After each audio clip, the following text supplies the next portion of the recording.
ദൈവനാമത്തിന് മഹത്വം ഉണ്ടാകട്ടെ. പ്രിയമുള്ളവരെ, ഈ കഴിഞ്ഞ ദിവസങ്ങളിൽ നമ്മൾ 2-3 കാര്യങ്ങൾ ഓണവുമായി ബന്ധപ്പെട്ടൊക്കെ ചർച്ച ചെയ്തു. ഇപ്പോൾ നമ്മൾ പല സ്ഥലത്ത് വിദേശത്ത് ഉള്ള ഓണാഘോഷങ്ങൾ മാത്രം പറഞ്ഞാൽ പോരല്ലോ. എൻ്റെ സ്വന്തം ദേവാലയത്തിലും എൻ്റെ സ്വന്തം ഇടവക ദേവാലയത്തിലും എന്താണ് ഓണത്തെ ഏത് രീതിയിലാണ് വരവേറ്റത് എന്നുകൂടെ എൻ്റെ ചുറ്റുമുള്ള പ്രേക്ഷകരെ ഒന്ന് കാണിക്കുക എന്നുള്ളതാണ് ഈ ഒരു വീഡിയോൻ്റെ ഉദ്ദേശം. വളരെ ലളിതമായ രീതിയിൽ, വളരെ നിസ്സാരമായ രീതിയിൽ എൻ്റെ ഇടവക ഓണാഘോഷിച്ചു. എൻ്റെയൊക്കെ ചെറുപ്പത്തിൽ ഞാൻ ഓർക്കുന്നൊരു കാര്യം, തിരുബാലസഖ്യത്തിലൊക്കെ ഞാൻ പ്രവർത്തിക്കുന്ന സമയത്ത് മാക്സിമം പോയാൽ ആ പള്ളിയുടെ പുറത്ത് പാരിഷ് ഹാളിലെങ്ങാനും നമ്മളൊരു ചെറിയൊരു ഓണപ്പൂക്കള മത്സരം നടത്തുന്നു. ഒരു 50 രൂപയോ 100 രൂപയോ കടങ്ങുന്ന രീതിയിൽ ഒരു സമ്മാനം കിട്ടുന്നു. ഇത്രയേ ഉള്ളൂ.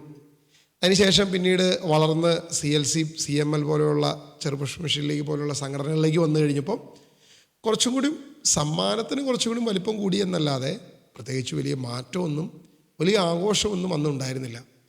പക്ഷെ കാലങ്ങൾ കഴിഞ്ഞപ്പോൾ ഇന്ന് ആഘോഷങ്ങൾ കാണുമ്പോഴും കേൾക്കുമ്പോഴും എല്ലാം കളറാണ്. അപ്പോൾ ആ കളറായിട്ടുള്ള ആഘോഷം നിങ്ങളൊന്ന് കാണുക. ഒരു കാര്യം ചെയ്യാം, നമുക്ക് ആദ്യം തന്നെ നമ്മുടെ കൊച്ചച്ഛനെ വിളിക്കാം. കൊച്ചച്ഛ, നമുക്ക് എന്നാൽ തുടങ്ങാല്ലേ? ഓക്കെ. അപ്പോൾ ഇടത് സൈഡിൽ കൊച്ചച്ഛനും പരിവാരങ്ങളും, അല്ല വലത് സൈഡിലിരിക്കട്ടെ, നമുക്ക് 2 സൈഡിലും തകർപ്പൻ ഒരു പരിവാരം തന്നെ നമുക്കൊന്ന് ആഘോഷമായിട്ട് നമുക്കൊന്ന് കണ്ടു കളയാം. അപ്പോൾ ഏത് മോഡാണ് നിങ്ങളിപ്പോൾ? ഓണം മോഡ്. അപ്പോൾ ഓണം മൂഡിൽ കാര്യങ്ങൾ ഗംഭീരമാകണം, കളറാകണം, തകർക്കണം, പൊളിക്കണം. നിങ്ങൾ നോക്കുക, അതിൻ്റെ അകത്ത് കുറേ കഥാപാത്രങ്ങൾ നിങ്ങൾ കണ്ടുവല്ലേ. ഒരു വലിയ ഘോഷയാത്ര തന്നെ ഉണ്ടായിരുന്നു ഞങ്ങളുടെ നാട്ടിൽ, ചിരിയോണം എന്ന് പറഞ്ഞിട്ട്. അതിന് ചുക്കാൻ പിടിച്ചത് ഞങ്ങളുടെ ചെറുപ്പക്കാരനായ ഞങ്ങളുടെ കൊച്ചച്ഛനാണ്. അച്ഛനെന്തോ ആവട്ടെ, ഞാൻ അച്ഛനെ ഒന്നും പറയുന്നില്ല. പക്ഷേ ഇങ്ങനെയുള്ള ആളുകൾ നമ്മുടെ പുതിയ തലമുറയ്ക്ക് ഒരു ഊർജം തന്നെയാണ് നൽകുന്നത്. കാരണം ക്രിസ്തീയ സമൂഹം എങ്ങനെ ആയിരിക്കണം എന്നുള്ളത് ഇവരിലൂടെയാണ് നാളത്തെ സമൂഹത്തെ വാർത്തെടുക്കുന്നത്. ഒരു പരിധിവരെ അവരതിൽ വിജയിച്ചിട്ടുണ്ട്. കാരണം ഇന്നിപ്പോൾ പ്രാർത്ഥന എന്ന് പറഞ്ഞാൽ, കുർബാന എന്ന് പറഞ്ഞാൽ, ഇതൊന്നും പറഞ്ഞാൽ താല്പര്യമുള്ള യുവാക്കൾ നമ്മുടെ ഇടയിലില്ല. കാരണം അതിൻ്റെയൊക്കെ പ്രാധാന്യം കുറഞ്ഞുപോയി. ഒരു പരിധിവരെ ഇങ്ങനെയുള്ള ആഘോഷങ്ങളെക്കുറിച്ച് പറഞ്ഞാൽ അതിന് അന്യായ ജനസമുദ്രമായിരിക്കും, വലിയ സപ്പോർട്ടായിരിക്കും. അപ്പോൾ നമുക്ക് പുതിയ പുതിയ കഥാപാത്രങ്ങൾ, എനിക്ക് 1-2 കഥാപാത്രങ്ങൾ അതിനകത്ത് മനസ്സിലായില്ല. ഒന്നൊരു കോഴീനെ പോലെ ഒരാളൊക്കെ കണ്ടു. ഇങ്ങനെ പല കഥാപാത്രങ്ങൾ അതിൻ്റെ ഇടയിൽ കടന്നു വന്നു അല്ലേ. കുറേ വീഡിയോസിൽ നമ്മൾ കടന്നു വന്നു. കഴുത്തിൽ മുഴുവൻ മറ്റേ ഈ തലയോട്ടിയിട്ടിട്ടിരിക്കുന്ന ഒരു ചേട്ടനെയും കണ്ടു. ആരണാവോ, നമ്മുടെ വടക്കേലെ തങ്കപ്പ ചേട്ടൻ്റെ ആരെങ്കിലും ആണോ എന്ന് എനിക്കറിയത്തില്ല. എന്തുവാട്ടെ, ആഘോഷങ്ങൾ തിമിർക്കണം. നമ്മൾ ഏത് രീതിയിൽ എന്ത് അനുകരണം വേണമെങ്കിലും നടത്തണം. അതിപ്പോൾ ചെകുത്താൻ്റെ വേഷം കെട്ടാൻ പറഞ്ഞാലും നമ്മൾ കെട്ടിയേ പറ്റൂ. ഏത് വേഷം കെട്ടിയാലാണ് ജനം വരുന്നത്, ഇത് മാത്രമാണ് നമ്മുടെ ലക്ഷ്യം. അല്ലാതെ വിശുദ്ധ ബൈബിൾ എന്ത് പറയുന്നു, ക്രിസ്തു എന്ത് പഠിപ്പിക്കുന്നതൊന്നും നമ്മുടെ വിഷയമല്ല, നമ്മുടെ പ്രശ്നമേ അല്ല. നിങ്ങളൊന്ന് ആലോചിക്കുക, ആ ഒരു പൗരോഹിത്യ വസ്ത്രത്തിന് നമ്മൾ എത്രത്തോളം ബഹുമാനം കൊടുക്കുന്നുണ്ട്. അപ്പോൾ ആ പൗരോഹിത്യ വസ്ത്രത്തിൽ തന്നെ വൈക്കം വരുന്ന ഈ ഒരു യാത്രയിൽ അദ്ദേഹം പങ്കെടുക്കുകയും യുവാക്കളെ ഒരുമിപ്പിച്ച് നിർത്തുകയും ചെയ്ത ആ മനസ്സ്, ആ ഒരു നല്ല മനസ്സിനെ നമ്മൾ കാണാതിരിക്കരുത്. നാളെ എന്നെ എന്ത് ഈ ഇടവകയിൽ ചെയ്യുമെന്ന് എനിക്കറിയത്തില്ല. എന്തായാലും അടിയിൽ നല്ല അക്ഷരത്തിൽ എഴുതി കാണിക്കുന്നുണ്ട് എൻ്റെ ചർച്ച ഏതാണെന്ന്. ഒരുപാട് പേരുടെ ആകാംക്ഷയായിരുന്നു, ഡെസ്റ്റിൻ ഏത് ചർച്ചിലാണ്, നീ ഇപ്പോഴും പെന്തക്കോസ്താണോ, നീ കത്തോലിക്കനാണോ എന്നൊരു സംശയം. ഇന്നത്തോടെ ആ സംശയം അങ്ങോട്ട് തീർക്കുകയാണ്. ഞാൻ ആയിരിക്കുന്ന ചർച്ചിൻ്റെ പേരാണ് ഇവിടെ വലിയ അക്ഷരത്തിൽ അടിയിൽ എഴുതി കാണിച്ചിരിക്കുന്നത്. താല്പര്യമുള്ളവർക്ക് ആ വീഡിയോ നോക്കി ഇനി അച്ഛനെ വിളിക്കണോ, വല്യച്ഛനെ വിളിക്കണോ, എന്നെ പുറത്താക്കണോ, എന്തൊക്കെ കാര്യങ്ങളിലേക്കാണ് നിങ്ങൾ ആഗ്രഹിക്കുന്നത് എന്നുള്ളത് നിങ്ങൾക്ക് തന്നെ വിടുന്നു. നിങ്ങളുടെ സ്വാതന്ത്ര്യം, നിങ്ങളുടെ സന്തോഷം. എന്തായാലും ഞാൻ ക്രിസ്തുവിൽ ഈ സഭയിൽ തന്നെ ഉണ്ടാകും. കത്തോലിക്ക വിശ്വാസിയെ തന്നെ മരിക്കും, യാതൊരുവിധ മാറ്റവുമില്ല. ഒരു പെന്തക്കോസ്തിലേക്കും പോകാൻ ഉദ്ദേശിച്ചിട്ടില്ല.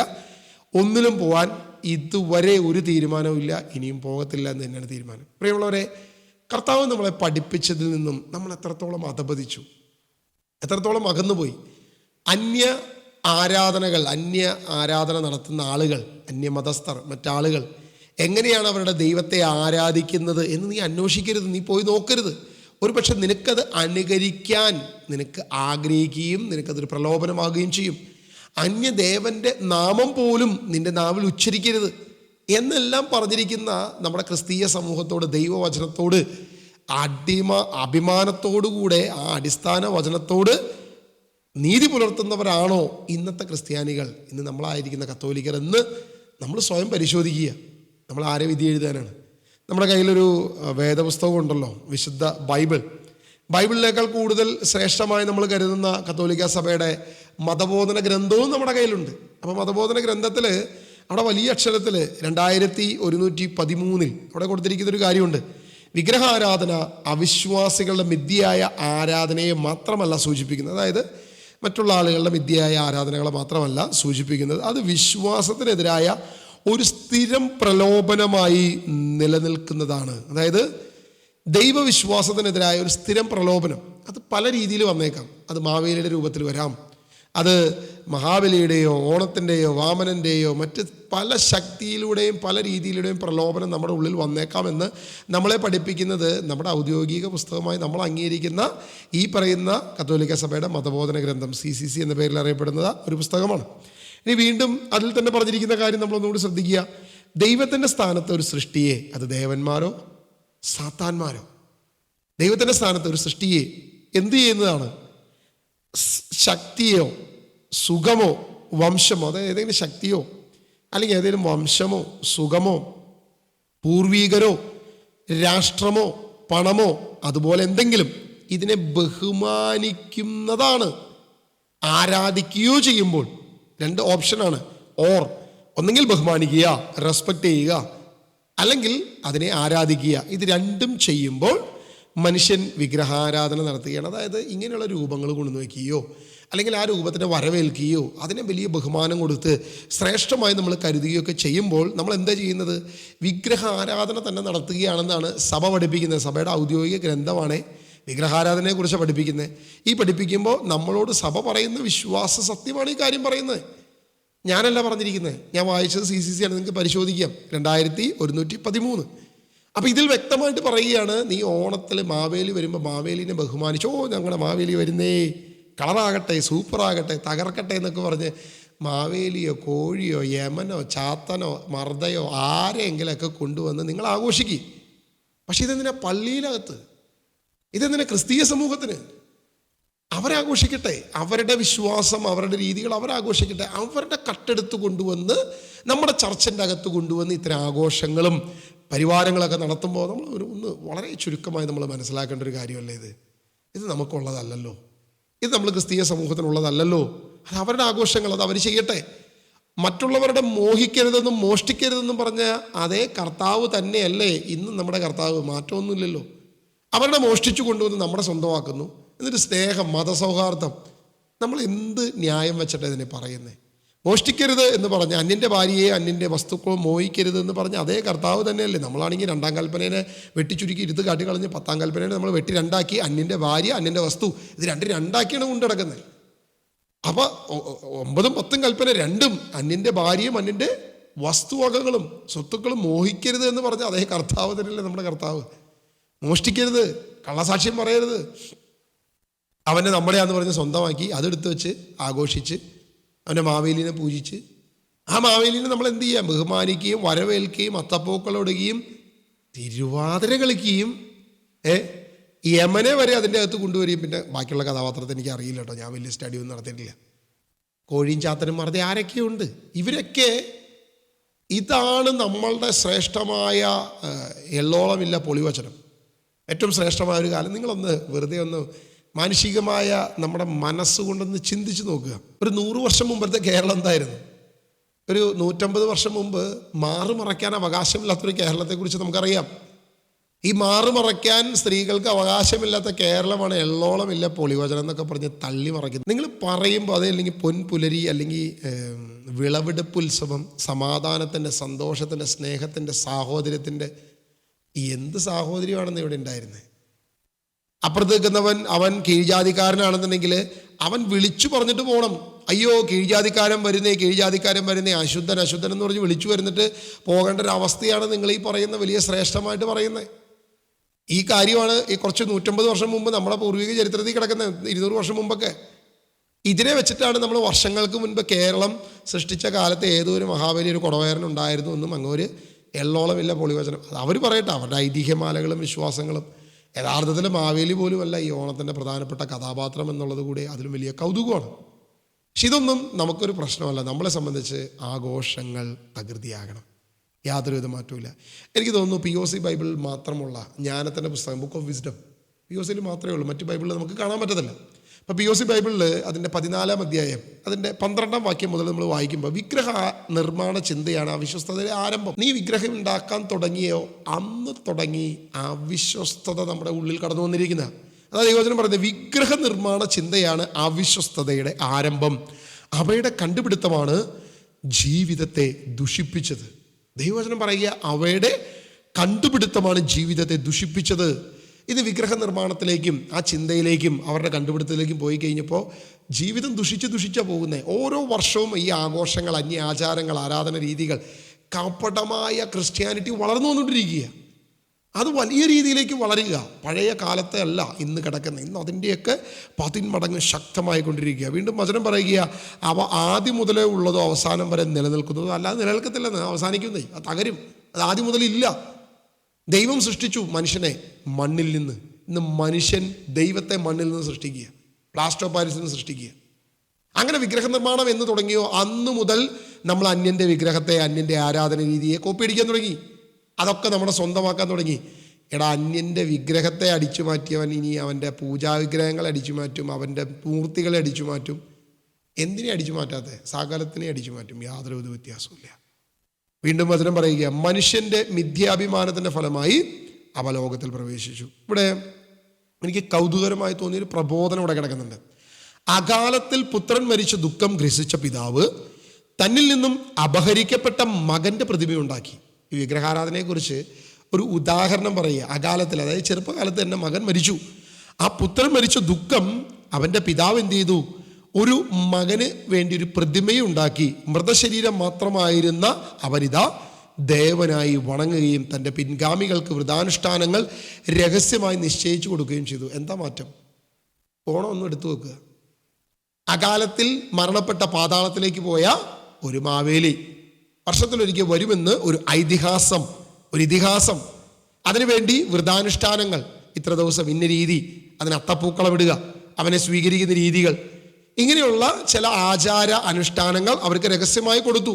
വ്രതാനുഷ്ഠാനങ്ങൾ രഹസ്യമായി നിശ്ചയിച്ചു കൊടുത്തു. അങ്ങനെ അവനെ കാത്തിരിക്കുന്ന ഒരു ജനം, അവനെ സ്വീകരിക്കുകയും ബഹുമാനിക്കുകയും ആഘോഷിക്കുകയും ചെയ്യുന്ന ഒരു ജനം. എന്നിട്ട് വചനം പറയുകയാണ് കാലാന്തരത്തിൽ പ്രാബല്യം ലഭിച്ച ഈ ദുരാചാരം നിയമമായി തീരുകയും രാജകൽപ്പന പ്രകാരം ജനങ്ങൾ കൊത്തുവിഗ്രഹങ്ങളെ ആരാധിച്ചു പോരുകയും ചെയ്തു. നമ്മുടെയൊക്കെ ഒരു തെറ്റിദ്ധാരണയുണ്ട്, കേരളത്തിൻ്റെ ദേശീയ ഉത്സവമല്ലേ ഈ ഓണം, ഇതെന്നാണ് ഇത് ദേശീയ ഉത്സവമായത് എന്ന് നമ്മൾക്ക് പലർക്കും അറിയില്ല. അതാണ് സത്യം. നമ്മൾ ജ്ഞാനത്തിൻ്റെ പുസ്തകത്തിൽ വായിച്ച പോലെ കാലാന്തരത്തിൽ പ്രാബല്യം നേടിയ ഒരു ദുരാചാരം നിയമമായി തീരുകയാണ് ചെയ്തത് എന്ന് ദൈവവചനത്തിൽ, അത് രാജകൽപ്പന പ്രകാരം ജനങ്ങൾ കൊത്തുവിഗ്രഹങ്ങളെ ആരാധിച്ചു എന്ന് പറയുന്നത് പോലെ തന്നെയാണ് ഇതിൻ്റെ പുറകിലെയും ചരിത്രം. അതായത് 1961 കേരളത്തിൻ്റെ മുഖ്യമന്ത്രിയായിരുന്ന പട്ടം നാണുപിള്ള, അദ്ദേഹത്തിൻ്റെ ഒരു പ്രസ്താവനയിലൂടെയാണ് കേരളത്തിൻ്റെ ദേശീയ ഉത്സവമായിട്ട് ഈ ഓണം എന്ന് പറയുന്ന സംഭവം കടന്നു വരുന്നത്. നമുക്കറിയാം, യഥാർത്ഥത്തിൽ കേരളത്തിൻ്റെ ദേശീയ ഉത്സവമായിട്ടാണെങ്കിൽ കേരളപ്പിറവി ദിവസമാകാമായിരുന്നല്ലോ. പക്ഷെ അങ്ങനെയല്ല, യാതൊരു വിധത്തിലും. ഇത് ടൂറിസം ഡെവലപ്മെൻറ്റ് ഡിപ്പാർട്ട്മെൻറ്റ് എല്ലാ കാര്യത്തെയും ഇതിനോട് ചേർത്ത് വെച്ചു.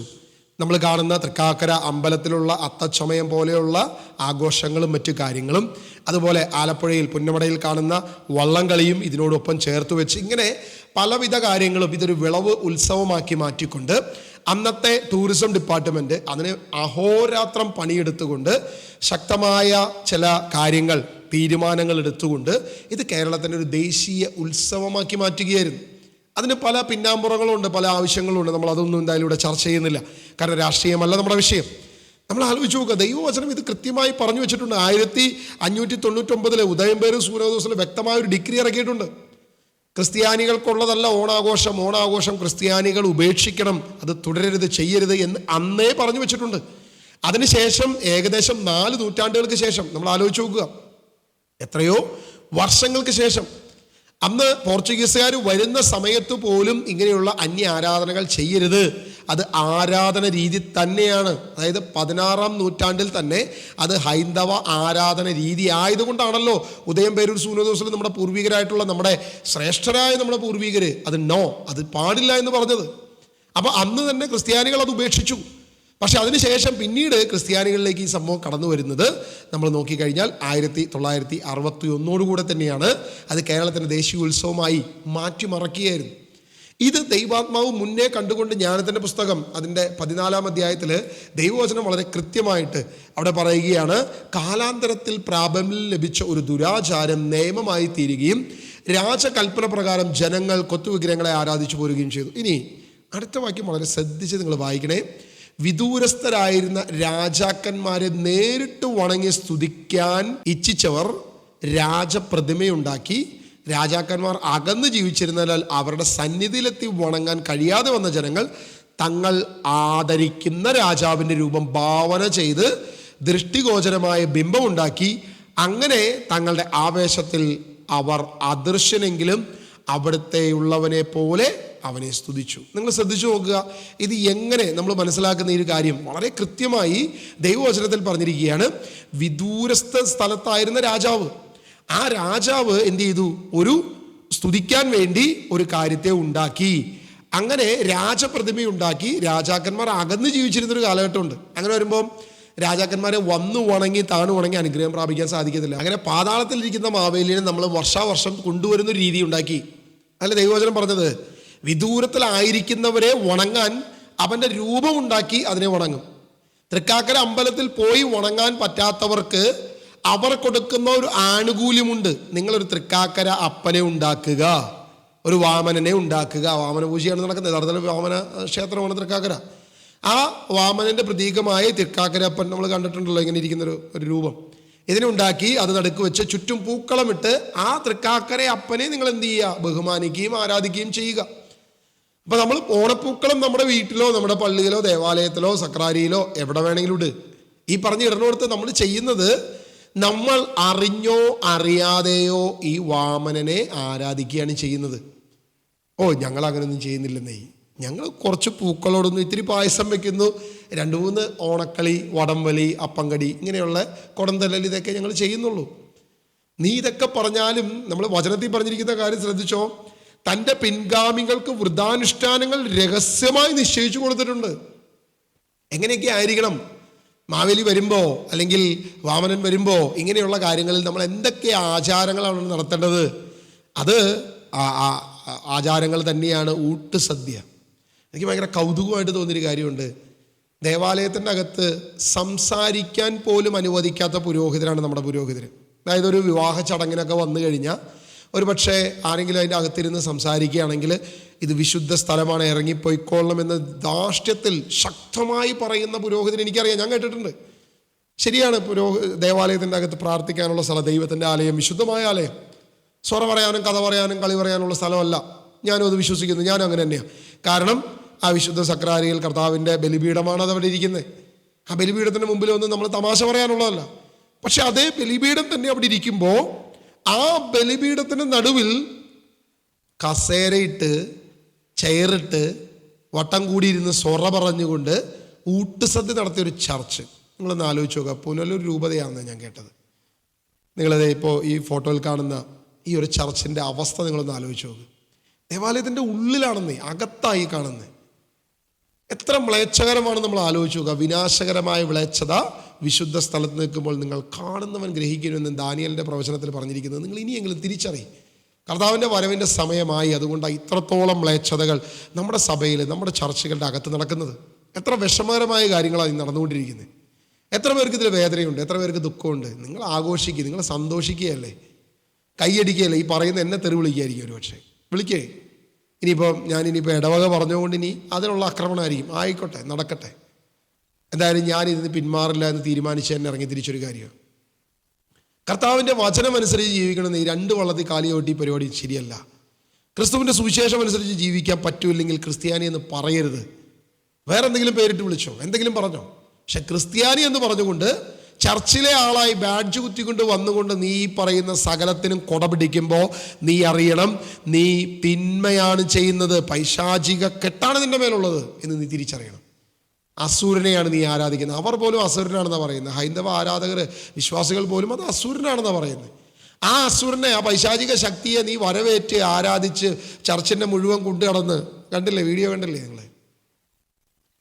ഇടവക ജനം മുഴുവൻ അറിയാൻ കൊട്ടിഘോഷിച്ച് എല്ലാ സ്ഥലത്തും പോയി ബഹളം ഉണ്ടാക്കി, ഓളം ഉണ്ടാക്കി. കൊച്ചച്ഛൻ നല്ല സൂപ്പറാണെന്ന് എല്ലാവരും പറയുമായിരിക്കും. മനുഷ്യര് കൊച്ചച്ഛൻ നല്ലതാണെന്ന് പറയും, സ്വർഗം പറയുമോ എന്നുള്ളത് നോക്കുക. മനുഷ്യര് അച്ഛൻ നന്നായി, ഇത്തവണത്തെ ഓണാഘോഷം നന്നായി, കമ്മിറ്റി നന്നായി, എല്ലാം നന്നായി എന്ന് മനുഷ്യർ പറയും. സ്വർഗം എന്ത് പറയുന്നു എന്ന് നോക്കാൻ എത്ര പേരുണ്ട്. ഇത് എൻ്റെ ഇടവക ദേവാലയത്തിൽ മാത്രമുള്ള കഥയൊന്നുമല്ല, സകല ദേവാലയങ്ങളിലും ഇത് തന്നെയാണ് നടന്നുകൊണ്ടിരിക്കുന്നത്. ഇപ്പം മത്സരിച്ച് അപ്പുറത്തവൻ അത് ചെയ്തെങ്കിൽ ഞങ്ങൾ കുറച്ചുകൂടി കൂടുതൽ ചെയ്യും, ഇപ്പുറത്തവൻ ഇത് ചെയ്തെങ്കിൽ കുറച്ചുകൂടി ഞങ്ങൾ ഗംഭീരമാക്കും. ദൈവവചനം വ്യക്തമായിട്ട് പറയുക, രാജാവിൻ്റെ രൂപം ഭാവനയിൽ ഉണ്ടാക്കി നീ കൊടവയറോ എന്തൊക്കെ ഉണ്ടാക്കി നീ അത് ചെയ്തു. ജ്ഞാനത്തിൻ്റെ പുസ്തകം 14-ാം അധ്യായം അതിൻ്റെ 19-ാം വാക്യം, രാജാവിനെ പ്രസാദിപ്പിക്കാനാകാം അവൻ രാജാവിൻ്റെ രൂപം കൂടുതൽ സുന്ദരമായി ഉണ്ടാക്കാൻ കൗശലം കാണിച്ചത്. എന്നിട്ട് പറയുകയാണ്, ശില്പിയുടെ വശ്യതയിൽ ആകർഷ്ടമായ ജനങ്ങൾ അല്പം മുമ്പ് മനുഷ്യനായി ബഹുമാനിച്ച വ്യക്തിയെ ഇത് ആരാധന വിഷയമായി കണക്കാക്കി. ഇത് മനുഷ്യവർഗത്തിന് ഒളിഞ്ഞിരിക്കുന്ന കെണിയായിത്തീരുന്നു. ദൈവവചനം പറയുന്നത്, ഞാനൊന്നും പറഞ്ഞിട്ടില്ല, ഞാനല്ല ഇത് പറയുന്നത്. ജ്ഞാനത്തിൻ്റെ പുസ്തകം 14-ാം അധ്യായം POC ബൈബിളാണ്. സത്യവേദ പുസ്തകത്തിൽ ഇതില്ല. പെന്തക്കോസ്തക്കാർക്ക് ഈ ബൈബിൾ ഇല്ല, ഈ ബൈബിളിൽ ഈ പുസ്തകം ഇല്ല. വിസ്ഡം, ബുക്ക് ഓഫ് വിസ്ഡം അവർ അംഗീകരിക്കുന്നില്ല. അത് കാനോനായിട്ട് അവർ അംഗീകരിക്കുന്ന പോലും ഇല്ല. നമ്മൾ കത്തോലിക്കർ ശ്രേഷ്ഠമായി കൊണ്ടുനടക്കുന്ന ഈ 7 പുസ്തകങ്ങളിൽ ഒരു പുസ്തകമാണ് ജ്ഞാനത്തിൻ്റെ പുസ്തകം. ആ പുസ്തകത്തിന് 14-ാം അധ്യായത്തിൽ 21-ാം വാക്യം, ഇത് മനുഷ്യവർഗത്തിന് ഒളിഞ്ഞിരിക്കുന്ന ഒരു കെണിയായി തീർന്നു എന്നാണ് പറഞ്ഞിരിക്കുന്നത്. നിർഭാഗ്യത്തിൻ്റെയോ രാജാധികാരത്തിൻ്റെയോ അടിമത്തത്തിൽപ്പെട്ട മനുഷ്യർ കല്ലിലോ തടിയിലോ നിർമ്മിച്ച വസ്തുക്കൾ ഒരിക്കലും വിളിക്കാൻ പാടില്ലാത്ത പേര് നൽകി. വർഷത്തിലൊരിക്കൽ തിരിച്ചു വരാൻ ഒരു അസുരന് അവസരം കൊടുത്തതിനെ ഓർത്ത് അത് സ്നേഹത്തിൻ്റെ, സാഹോദര്യത്തിൻ്റെ എള്ളമോ പൊളിയോ വചനമില്ലാത്ത, എനിക്ക് അതിനകത്ത് ഏറ്റവും രസകരമായി തോന്നുന്നൊരു കാര്യം, ഓക്കെ, മാവേലി അസുരനും ഈ ചവിട്ടിത്താഴ്ത്തിയ വാമനൻ നല്ലൊരു വ്യക്തിയും. പക്ഷേ എള്ളോളമില്ല പൊളിവചനം. വളരെ നന്മയോടെ ഭരിച്ചിരുന്ന ആ രാജാവിനോട്, ആ രാജാവിനെ തകർക്കാൻ അസൂയ തോന്നിയ മറ്റൊരു ദൈവം. ഇതെന്ത് ദൈവമാണ്? അസുരൻ നല്ലത് ചെയ്യുന്നു, അസുരൻ നല്ല കാര്യം ചെയ്തുകൊണ്ടിരിക്കുന്നു. അതായത് പിശാചിൻ്റെ മൂർത്തികളായിട്ടുള്ള ആളുകൾ നന്മ ചെയ്യുന്നു, ദൈവം തിന്മ ചെയ്യുന്നു. ഇതാണ് നമ്മൾ ശ്രേഷ്ഠമായിട്ട് കൊട്ടിഘോഷിക്കുന്നത്. എന്നിട്ട് വലിയ വായിൽ നമ്മൾ വർത്തമാനം പറയുകയും ചെയ്യും. ഒരല്പം കോമൺ സെൻസ് നമ്മൾ ഇനിയെങ്കിലും ഒന്ന് ഉപയോഗിച്ച് തുടങ്ങുക. എന്നാണ് നമ്മൾ ഉപയോഗിച്ച് തുടങ്ങുക? എനിക്കറിയാൻ പാടില്ല. നമ്മൾ കത്തോലിക്കരെന്ന് പറഞ്ഞുകൊണ്ട് ഇനിയെങ്കിലും ഈ ഒരു ശ്രേഷ്ഠത മാത്രമല്ല, നമ്മുടെ ഇത്രയും മ്ലേച്ഛതകൾ ഇനിയെങ്കിലും തിരിച്ചറിയാനുള്ളൊരു ബോധം ഇനി ഇതുകൂടി നിങ്ങൾ കണ്ട് സന്തോഷമടങ്ങുക. എൻ്റെ ദേവാലയത്തിൻ്റെ മുറ്റത്ത് നടന്ന, അങ്കണത്ത് നടന്ന തിരുവാതിര കളി, കുറേ അമ്മച്ചിമാർ കൂടി, അമ്മച്ചിമാർ മാത്രമൊന്നുമല്ല, ചെറുപ്പക്കാരായിട്ടുള്ള അനേക വ്യക്തികൾ കുറേ എണ്ണം ഉണ്ടാവുമല്ലോ. അച്ഛന്മാരെന്ത് പറഞ്ഞാലും അതിന് കുട പിടിക്കാനായിട്ട് ഒത്തിരി എണ്ണം ഉണ്ടാവുമല്ലോ. അതേ കാണുക, ഈ ഒരു വലിയ സമൂഹം ഒരുമിച്ചിരുന്ന് ആഘോഷിക്കുന്നത് കൂടെ നിങ്ങൾ കാണുക.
പുനരുദ്ധനേനാം കരുണാമൂർത്തി, മൂർത്തിയാണ് നമ്മുടെ കർത്താവ് ഈശോ മിശിഹാ. മൂർത്തി ഏത് മൂർത്തിയാണോ? ഉഗ്രമൂർത്തിയാണോ, ഇനി വേറെ എന്തെങ്കിലും മൂർത്തിയാണോ? ഇതൊക്കെ നമ്മുടെ ദേവാലയങ്ങളിലാണ് നടക്കുന്നതെന്നുള്ള അറിഞ്ഞിട്ട് എത്ര പേർക്ക് വിഷമമുണ്ട്. എനിക്ക് നല്ല വിഷമമുണ്ട് സത്യം പറഞ്ഞാൽ.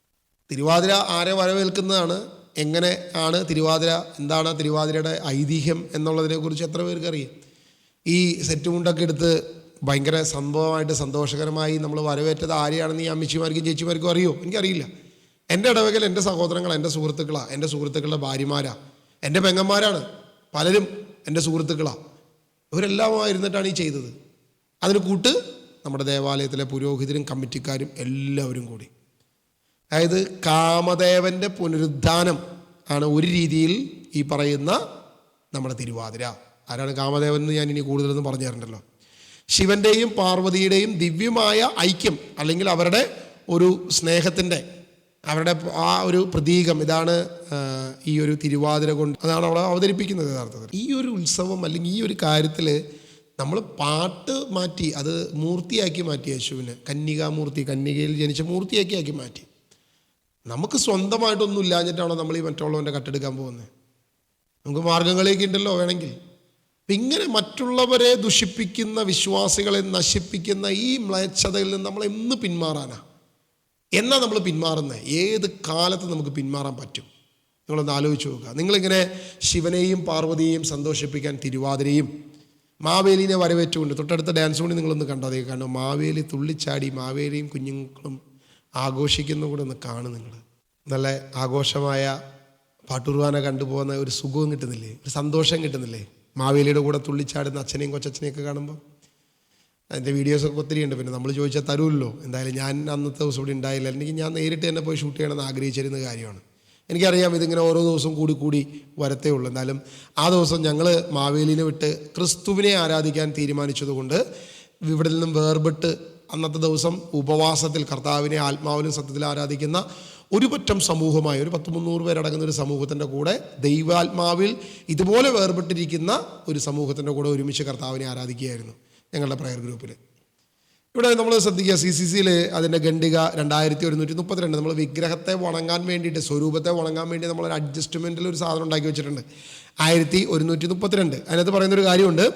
ഒരു സ്വരൂപത്തിന് നൽകപ്പെടുന്ന വണക്കം അതിൻ്റെ ആദ്യ രൂപത്തിലേക്ക് കടന്നു ചെല്ലുന്നു.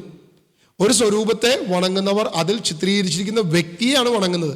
നീ മാവേലിനെ വണങ്ങുമ്പോൾ, മാവേലിനെ സ്വീകരിക്കുമ്പോൾ, മാവേലിനോട് ഡാൻസ് കളിക്കുമ്പോൾ അതിൻ്റെ പുറകിലിരിക്കുന്ന ഐതിഹ്യത്തെ, എന്താണോ തീരുമാനിച്ചു വെച്ചിരിക്കുന്നത്, എന്താണോ പറഞ്ഞു വെച്ചിരിക്കുന്നത്, ആ അസുരനെ തന്നെയാണ് നീ വണങ്ങുന്നത്. ആ അസുരൻ്റെ കൂടെ തന്നെ തുള്ളിച്ചാടിയത്, ആ അസുരൻ്റെ ബൈക്കിൻ്റെ പുറകെ തന്നെ കയറിയിരുന്നത്, ആ അസുരൻ്റെ വേഷമാണ് നീ കെട്ടിയത്, ആ അസുരനെയാണ് നീ മാവേലിയാണ് എന്തോ വലിയ സംഭവമാണെന്ന് പറഞ്ഞ് തുള്ളിച്ചാടിയത്. ഞാൻ പറഞ്ഞല്ല, CCC പറയുന്നത്. എന്താണോ അതിൻ്റെ പുറകിലുള്ള ഐതിഹ്യം അത് തന്നെ നീ വിശ്വസിക്കുന്നത്. അയ്യോ ഞങ്ങളതൊന്നും അറിയുന്നില്ല. അറിയണ്ട, അറിഞ്ഞാലും ഇല്ലെങ്കിൽ അത് തന്നെയാണ്. അറിയാൻ പാടില്ലാന്നൊന്നും പറഞ്ഞിട്ട് കാര്യമൊന്നുമില്ല. അറിയാത്ത ഒരുത്തരും ഇല്ല ഇവിടെ, എല്ലാവർക്കും അറിയാം. അസുരനെയാണ് ഈ ദേവാലയത്തിൽ കയറ്റിയത്. എൻ്റെ ഇടവക ദേവാലയത്തിൽ എനിക്കും കൂടി അവകാശമുള്ള വിശുദ്ധ കുർബാന സ്വീകരിക്കാൻ, വിശുദ്ധ ബലി സ്വീകരിക്കാൻ, വിശുദ്ധ കൂദാശകൾ സ്വീകരിക്കാൻ എനിക്കും എൻ്റെ തലമുറയ്ക്കും അവകാശമുള്ള ആ വിശുദ്ധ ദേവാലയത്തെ നിങ്ങൾ അശുദ്ധമാക്കിയത്. അനേക തലമുറകൾ വിശുദ്ധമായി കാത്തു സൂക്ഷിക്കുന്ന കർത്താവ് യേശു മിശിഹ വിടത്തില്ല. യേശു പറഞ്ഞ എൻ്റെ ആലയത്തെ നിങ്ങൾ കച്ചവട സ്ഥലമാക്കി, നിങ്ങൾ എൻ്റെ ആലയത്തെ നശിപ്പിച്ചു. ഞാൻ അടുത്ത സൺഡേ വിശുദ്ധ കുർബാന സ്വീകരിക്കാൻ ചെല്ലുമ്പോൾ വിശുദ്ധിയോടെ ഞാൻ കാണുന്ന ആ ആലയത്തിൻ്റെ പരിസരവും അതിൻ്റെ ചുറ്റുപാടുകളും ഇത്തരം പ്രവർത്തിക്ക് അസുരന് വിട്ടുകൊടുത്തു. ഇത്തരം തിന്മയ്ക്ക്, ഇത്തരം വിശ്വാസികളെ വഴിതെറ്റിക്കുന്ന പ്രബോധകരെ വലിയ വില കൊടുക്കേണ്ടി വരും. ദൈവവചനം പറയുകയാണ്, നിങ്ങൾക്കിത് ഒളിഞ്ഞിരിക്കുന്ന കെണിയാണ്. വെള്ളക്കുപ്പായക്കാരും ഇതിന് ചുക്കാൻ പിടിച്ച കമ്മിറ്റിക്കാരും ഇതിന് ചുക്കാൻ പിടിച്ച എല്ലാ പ്രവർത്തകരും, കർത്താവിൻ്റെ ആത്മാവ് പറയുകയാണ്, നിങ്ങൾക്കിത് കെണിയായിത്തീരും. സത്യവചനം ഇനിയെങ്കിലും സ്വീകരിക്കാൻ നിങ്ങൾ തയ്യാറായില്ലെങ്കിൽ ഇത് നിങ്ങൾക്ക് വലിയ കെണിയായി മാറുമെന്ന് ഞാനല്ല പറയുന്നത്, ദൈവത്തിൻ്റെ വചനമാണ് പറഞ്ഞിരിക്കുന്നത്. അതുകൊണ്ട് ഇനിയെങ്കിലും നമ്മൾ സൂക്ഷിക്കുക. ദൈവവചനത്തിന് അനുകൂലമായ നിലപാടുകൾ എടുക്കാൻ നേതാക്കന്മാർക്ക് കൃപ നൽകട്ടെ. വിശ്വാസികൾക്ക് ഒരു ബോധം വരട്ടെ. സത്യത്തെ തിരിച്ചറിയാനുള്ളൊരു ശക്തി പകരട്ടെ എന്ന് ഞാൻ പ്രാർത്ഥിക്കുന്നു. അതുപോലെ തന്നെ നമ്മുടെ പുരോഹിതർക്ക് ഇനിയെങ്കിലും ഇത്തിരിയെങ്കിലും വെളിവ് വയ്ക്കാൻ ഒന്ന് പ്രാർത്ഥിക്കാം. നമുക്ക് നമ്മുടെ നേതാക്കന്മാർക്ക് സ്ഥിരബുദ്ധി വയ്ക്കാൻ, സത്യം മനസ്സിലാക്കാൻ, സത്യത്തിന് വേണ്ടി മാത്രം കൊടപിടിക്കാൻ, ഇത്തരം അന്യ ആരാധനകളോട് ഒക്കെ അത് അവരെ ആരാധിക്കട്ടെ, അവർ ചെയ്യട്ടെ. അവരെ നമുക്ക് സ്നേഹിക്കാം. ഹൈന്ദവ സഹോദരങ്ങളെ നമുക്ക് സ്നേഹിക്കാം, ഇസ്ലാം സഹോദരങ്ങളെ നമുക്ക് സ്നേഹിക്കാം, അന്യമതസ്ഥര്, വിശ്വാസമില്ലാത്തവർ, നിരീശ്വരവാദികൾ. മനുഷ്യനെ സ്നേഹിക്കുക. മതത്തെയും അവൻ്റെ ദൈവങ്ങളെയും സ്നേഹിക്കാനല്ല ക്രിസ്തു പറഞ്ഞത്, മനുഷ്യനെ സ്നേഹിക്കുക, മനുഷ്യനെ മാത്രം സ്നേഹിക്കുക. ഈ ഒരു ഓണാഘോഷത്തിനെതിരെ പറഞ്ഞതിന് എൻ്റെ സ്വന്തം കുടുംബത്തിലെ വാട്സപ്പ് ഗ്രൂപ്പിൽ നിന്നും എന്നെ പുറത്താക്കിയിട്ട് 1 വർഷം കഴിഞ്ഞു. കഴിഞ്ഞ വർഷം എന്നെ പുറത്താക്കിയതാണ്. അതുവരെ സ്വന്തം രക്തബന്ധങ്ങൾ പോലും എതിരായി മാറി. രക്തമില്ല, രക്തബന്ധമില്ല. അവനോ മാവേലിക്കെതിരെ പറഞ്ഞു, അങ്ങനെ പറയാമോ, അവനെ പിടിച്ച് പുറത്താക്കി. എന്നെ പുറത്താക്കാം. എവിടെ നിന്ന്? വാട്സാപ്പ് ഗ്രൂപ്പിൽ നിന്ന്. പക്ഷെ സ്വർഗത്തിൽ നിന്ന് നിങ്ങൾ പുറത്താണോ എന്ന് പരിശോധിക്കേണ്ട ഒരു സമയമാണ്. സമൂഹം ഭൂരിപക്ഷത്തിൻ്റെ കൂടെ ചേർന്ന് തിന്മ ചെയ്യരുത് എന്ന് ദൈവത്തിൻ്റെ വചനം പറയുക. നീ ഭൂരിപക്ഷത്തിൻ്റെ കൂടെ ചേർന്ന് തിന്മയെ പ്രോത്സാഹിപ്പിക്കരുത്, തിന്മ ചെയ്യരുത് എന്ന് ദൈവം പറയുക.